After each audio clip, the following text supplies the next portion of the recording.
நான் வெளியில் வந்துட்டேன். 12லேருந்து 24 மணி நேரம் தான் வெயிட் பண்ணுவேன். பார்ப்போம் இன்றைக்கி யார் வந்து என்னைய மீட் பண்ணுறாங்கன்னு சொல்லி. ஓடுறா ஓடுறா ஓடுடா. ஒரு மாதிரி நான் ரொம்ப தடைகளை தாண்டி வந்துக்கிட்டு இருக்கேன். அவன் பாதையை மாற்றி போடுறான். இன்னைக்கு வலது பக்கம் முட்டை தான் வெளியில் தெரியுது. சில பேர் இடது பக்கம் போகிறாங்க. சீக்கிரம் வாங்க. 2லேருந்து 12 மணி நேரம் ரொம்ப கஷ்டப்பட்டு ஓடி வாரீங்க. லட்சக்கணக்கான பேர் வராங்க.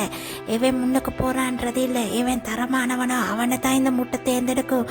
நான் தரமான்னு தெரியலையே. சில ஊரில் முட்டா பசங்க நினைப்பாங்க ஆண் குழந்தை பெண் குழந்தை பெறுறது பெண்ணை பொறுத்ததுண்டு. உண்மையில் அது ஆண்களாகிய எங்களை பொறுத்தது. எங்ககிட்ட தான் எக்ஸ் என்கிற பெண் விந்தனமும் ஆண் என்கின்ற வை விந்தனமும் இருக்கு. எது தரமோ அதுதான் முட்டையோட கருக்கட்டும்.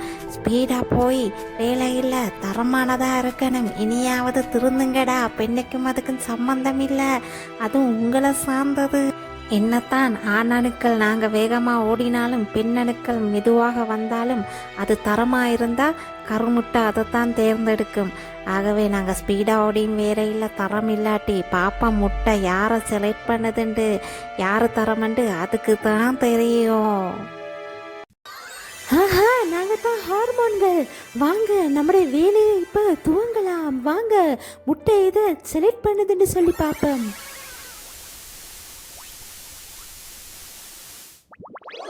இவ்வளவு தூரம் பயணம் பண்ணி வந்தும் இவனால தாக்க பிடிக்க முடியலையே. ஐயோ பாவம்.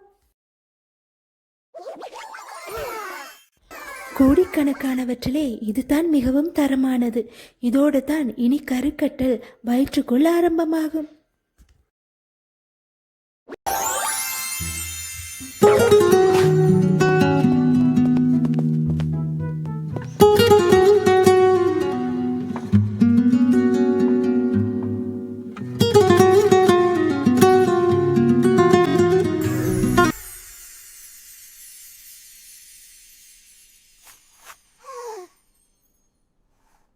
ஹாய் குட்டி, நான் தான் பிளசண்டா. நான் உன்னை பாதுகாக்கவும் உன் குரோத்துக்கு தேவையான சத்துக்கள் எல்லாம் தரவும் தான் நான் இருக்கேன். பிளசண்டா என்பது அம்மாவுக்கும் குழந்தைக்கும் இடையில இருக்கும் ஸ்பெஷல் ஆர்கன். அது நியூட்ரியன்ஸ் ஆக்சிஜன் குழந்தைக்கு அனுப்பும். வேஸ்ட்டை அம்மாவுக்கு திருப்பி அனுப்பும். ஹாய், நான் இங்க அமைதியா தூங்கிக்கிட்டு இருக்கேன். எனக்கு எங்க அம்மா பேசுறது எல்லாம் மங்களா கேக்குது. எங்க அம்மா அழகா பாடுறாங்க. குரல் எல்லாம் எனக்கு கேக்குது. எங்க அம்மா கவலைப்பட்டாலும் அழுதாலும் எனக்கு அது உணர முடியுது. எங்க அம்மாவை மீட் பண்ண நான் ரொம்ப ஆவலா இருக்கேன். பிளசண்டா, நான் இங்க உணவு சாப்பிடலாமா?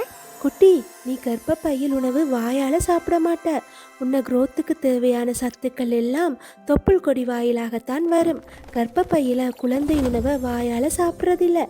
வளர்ச்சிக்கு தேவையான சத்துக்கள் மற்றும் ஆக்சிஜன் நேரடியாக தொப்புள் கொடி மூலம்தான் கிடைக்கும் குட்டி.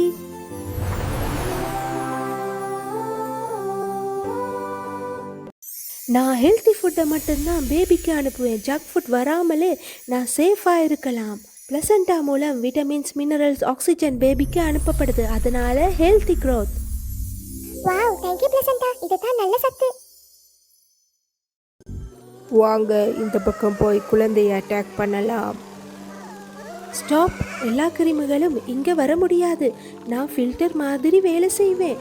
பிளசண்டா பல ஜெர்ம்ஸை ஃபில்டர் செய்து பேபியை பாதுகாக்குது.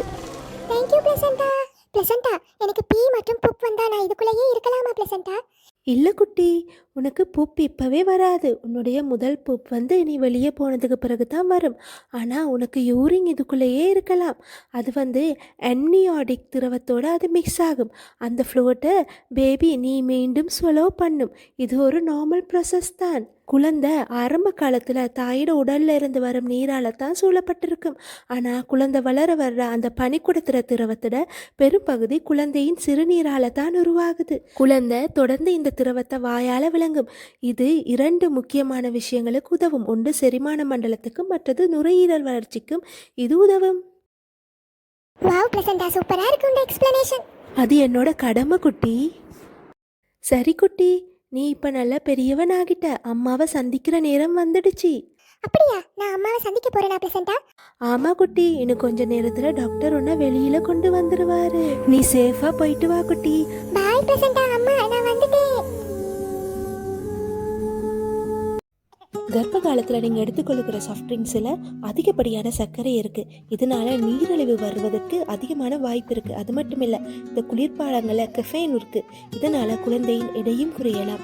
இது மட்டும் இல்லை, உங்களுக்கு செரிமானம் மற்றது வாய்வு தொல்லை இதுகள் கூட உங்களுக்கு அதிகமாகும். அதே நேரம் நீங்கள் முற்றாக ஆல்கஹால் மது அருந்துவதையும் அப்படியே நிப்பாட்ட வேண்டும்.